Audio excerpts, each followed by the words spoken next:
Hi everyone.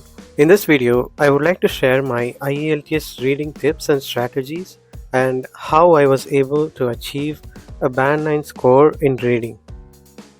I have taken both IELTS academic and general, and in my experience, I found the academic reading more difficult than the general reading as the paragraphs are bigger and harder in academic, whereas shorter and more split out paragraphs in general makes it easier. The tips I'm about to share are applicable to both general and academic reading. So let's get started. Let's look at the test format of the IELTS reading test. The reading test comprises 3 sections with 40 questions in total, and you will have 60 minutes to complete the test. As I already mentioned, academic reading will have longer paragraphs, whereas general reading will have shorter paragraphs. The difficulty of section 2 will be higher than section 1, and section 3 will be the highest difficult section. So you need to comparatively spend more time on section 3 than on sections 1 and 2. Do not jump between sections. In order to perform well in the reading test, do not jump back and forth between different sections. The order in which I always approach the test is to complete section 1 and then section 2 and then the last section. As I mentioned earlier, the section number 1 is the least difficult section. So you need to complete that section first, as it will give you more confidence and also you will save more time for the difficult last section. Also, the topic of passages in each section would be different, so you might not want to confuse yourself with different reading passages. Time management. Reading test is also a test of your time management skills. You should be able to manage your time effectively to complete all the 3 sections. The way I did the test is to complete the least difficult sections 1 and 2 in much less time and take more time for section 3. This comes only with a lot of practice. When you practice for the reading test, set the timer to check how much it takes for you to complete each section. With subsequent practice tests, try to beat the timings from the previous tests and achieve the minimum time possible to complete the test. The more time you save in each section, the more you can spend on the next one, and finally to review the answers. If you are unable to find an answer to one question, then immediately jump to the next question. Time plays a major role in the reading test, and if you are stuck with one question, then it is best to move to the other questions and come back later. Another important factor is your confidence. Not being able to find an answer can immensely impact your self-confidence on your reading skills. So immediately moving to another question for which you can find an answer will keep your confidence level high. Find your best reading method. There are different reading methods that can be used to find answers. The methods I used are the skim and scan methods. In the skim method, you just read through the passage to understand what the section is about. By getting to know what the topic of the reading passage is, you will be able to find the correct answers for the questions.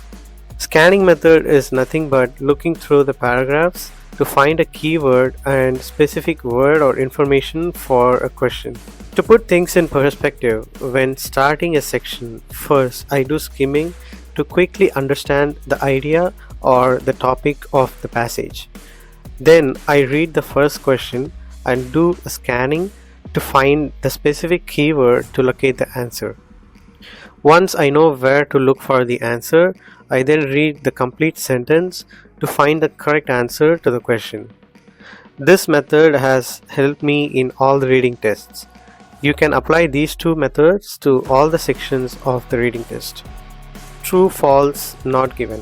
When attempting the true, false, not given type questions, do not look for the words to find answers.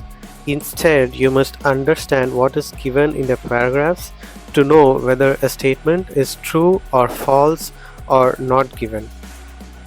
Let's look at this example. Let's focus on the statement number 11.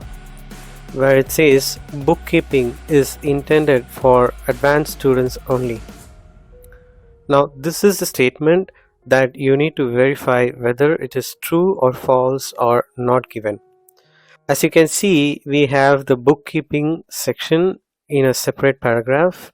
Let's read through this paragraph. This course will provide students with a comprehensive understanding of bookkeeping and a great deal of hands-on experience.